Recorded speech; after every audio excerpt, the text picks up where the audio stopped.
Hoy es el Día de la Salud Mental. Bueno, ¿qué significa hablar de salud mental? Por suerte en los últimos años se empieza a poner de manifiesto, sobre todo a partir de la pandemia, que esto se rompió ese tabú. Silvia Papuchado es doctora en psicología y está en comunicación con nosotros. Silvia, ¿qué tal? Ramón Indar te saluda. ¿Qué tal? Buenos días, Ramón, un gusto. Por favor, gracias por atendernos, Silvia. Bueno, ¿qué es hablar de salud mental? Bueno, te voy a contar qué es la salud mental. La salud mental es lo mismo que la salud física. Una persona que tiene una enfermedad mental es lo mismo que una persona que tiene una enfermedad renal, con la única diferencia que la enfermedad mental siempre fue ocultada bajo la alfombra, siempre avergonzó, siempre fue algo de lo que no se habló. Precisamente cuando hablamos de adicciones, por ejemplo, adictos, no dichos, sí. De la salud mental no se habla, la salud mental avergüenza. Como vos bien dijiste recién, a partir de la pandemia han surgido tantos casos. La Organización Mundial de la Salud, de hecho, dice que el 79% de la población mundial ha quedado con una afección de salud mental. Sí. En general, algún tipo de depresión, algún tipo de ansiedad o ataque de pánico. Con lo cual esto hizo que se pueda volver a hablar de salud mental sin vergüenza. Que hablemos de salud mental como muchos deportistas, muchos cantantes, muchos actores han podido reconocer que lo padecen. Y esto es muy bueno porque entonces cualquier persona puede decir, si al otro le pasa, ¿por qué no a mí? Ahora, esto es algo que nos atraviesa a todos. Silvia, una vez entrevistando a un colega, Nicolás Luca, que escribió un libro, se llama Todo Roto, y cuenta cómo fue su proceso en esto de enfrentar problemas de salud mental. Yo me preguntaba, ¿cuál es la diferencia entre acá tengo un problema de salud mental o, tranquilo, no paranoiques, estás medio depre un día porque tuviste un mal día o una mala semana y no es para atenderte con un médico, con un psicólogo o con un psiquiatra? ¿Hay alertas que uno puede encontrar? Sí, por supuesto. Una cosa es un día en que uno se levanta de mal humor, o se levanta triste, o está deprimido, o atraviesa un duelo. Eso no es algo que se atienda o se medique.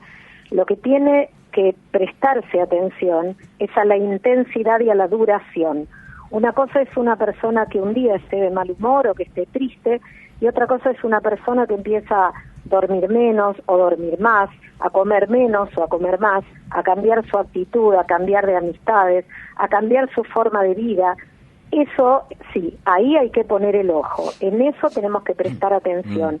Una cosa es sentirse mal un día y otra cosa es que eso se repita en el tiempo. La intensidad y la duración hace que algo sea definido como una enfermedad. Silvia, ¿cómo estás? Eugenia Mucio te saluda. ¿Qué tal? Mucho gusto. Mucho gusto. ¿Cómo se diagnostica un problema de salud mental? Porque vos sabés que veo mucho, por ejemplo, TikTok sobre todo.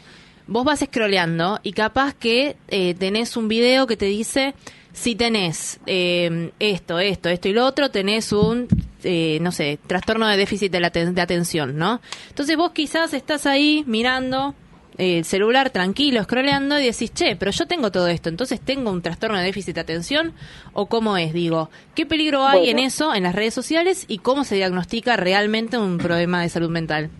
Bueno, un problema de salud mental se diagnostica por un profesional especializado en salud mental, de la misma manera que cualquier otro diagnóstico médico.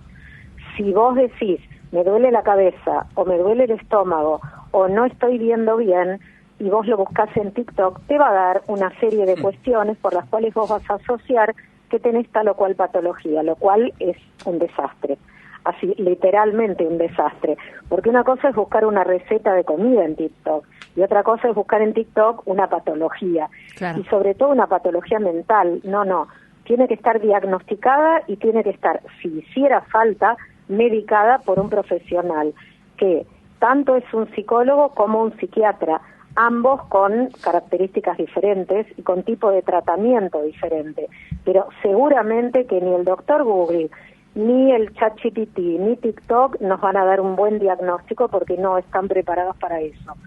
Esto es para cada persona, cada individuo es único y cada uno tiene que ir y enfrentarse a su problemática y contarla frente a un profesional de la salud mental.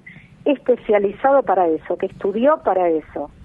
Silvia, buen día. Juan Pablo Francia te saluda. ¿Cómo estás? Un gusto. ¿Qué tal? ¿Cómo estás? Bien, Silvia, te quiero preguntar sobre algo que creo se dice mucho, pero muchas veces también no sabemos cómo es la real puesta en práctica de esa frase. Y me refiero a ayudar, pedir ayuda o estar. Y quiero saber primero cómo realmente pide ayuda a la persona que puede llegar a necesitarla y también cómo ayudan quienes rodean a la persona. Bueno, yo te voy a decir primero, ¿cómo pide ayuda una persona? La verdad que no siempre es sencillo que pida ayuda. Justamente cuando nosotros hablamos de la Ley de Salud Mental, uno de los requerimientos que pide la Ley 26657 es que la persona tenga voluntariedad para internarse. Ese sería un pedido de ayuda. Sí, claro. Rara vez ocurre. Solamente una persona que tenga conciencia de enfermedad puede pedir ayuda. Hay mucha gente que sufre de una enfermedad mental y no puede pedir ayuda. Entonces, lo fundamental es la gente que lo rodea, la familia, el núcleo de amigos, el trabajo. Cuando uno empieza a darse cuenta que ese problema se repite, como decía antes, en la intensidad y en el tiempo, es hora de que alguien le estire una mano, que lo ayude. Ahora, no siempre eso significa que la persona va a dejarse ayudar.